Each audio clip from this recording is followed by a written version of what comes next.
mtihani nimefaulu na nashukuru Mungu sana. Lakini singeweza yote bila walimu na wazazi na Mungu wangu. Nahisi vizuri sana. Siri ya kufaulu ni kuomba na kutia bidii.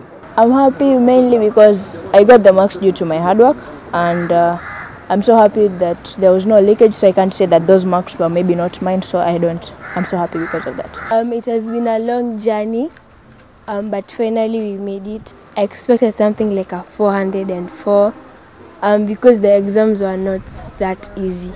Mwanzoni sikujua kwamba ningepata alama hizi, lakini nilipozipata nilimshukuru Mungu sana. The best thing to do is to keep God first. That is the main thing to do in order to prosper. Then let nothing hinder you to achieving what you want. It was not expected marks, for I've not been doing that well in my past mocks, but I've kept trying, keep the ball rolling. Nilichukua simu yangu nikatuma zile arafa pale chini. Mwenyewe sikutoka kusoma wakati huo. Nilienda nikalala, mwanzo nikasema ntasoma baadaye labda napata 300. Sasa kushtukia napata 410.